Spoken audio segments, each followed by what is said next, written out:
All right, one of the key ingredients for any risotto is going to be a chopped onion. And it sounds pretty simple, but it's amazing how many people actually don't know how to properly chop an onion. And when I say properly, it's a function of this. How can you do it quickly and safely with the least number of cuts? So let's start with this. What kind of knife do you use? A sharp one. It doesn't matter what brand it is, just make sure that it's sharp.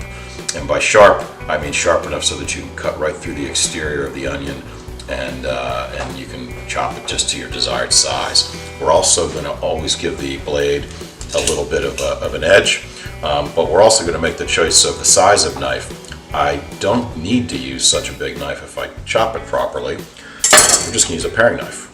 But before we do that, I'm going to give it a little quick edge.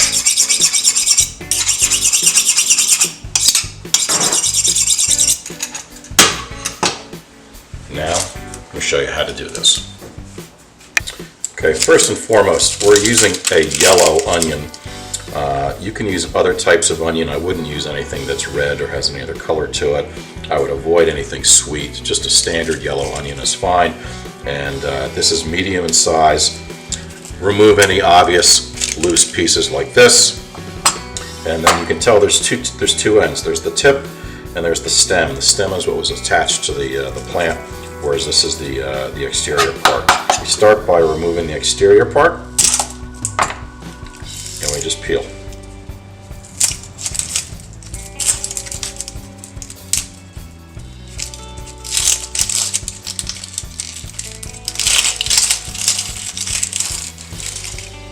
And as in life, as you're peeling the proverbial onion, you may find you need to actually peel some more, and that's fine. So we still have some brown up here.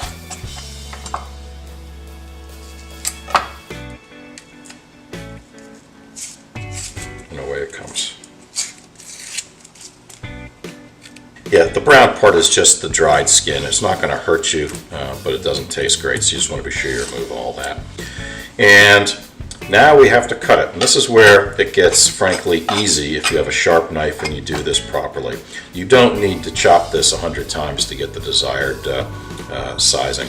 All we have to do is remember that we cut off the tip, place that flat down on your cutting board, and this is the stem that was attached to the plant. Just cut right through the top. Voila, in half. Why you not remove this? Well, you can, but sometimes it's going to leave a mess behind. And secondly, you're going to actually see that that stem is what holds the pieces together until you separate it. So let me do that one first. That makes sense. Okay, so here's what we're going to do. We cut it in half. Now,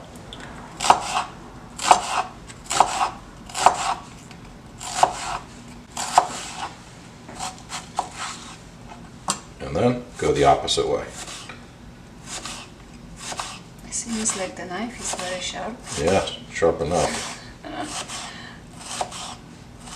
So to answer your question, Agnieszka, why do we leave that on? Because it makes it much easier to remove all these pieces. Yes. Now, you can do the same thing by removing that end, but it makes it a little bit trickier. You just don't want to cut all the way through. But this holds actually the all skins Absolutely, together. it does indeed. Now, do you see the desired size here? It's very fine, okay? But you can also see I'm basically making approximately 20 or 30 slices for the whole onion, as opposed to 100 chops that are all going to produce different sizes.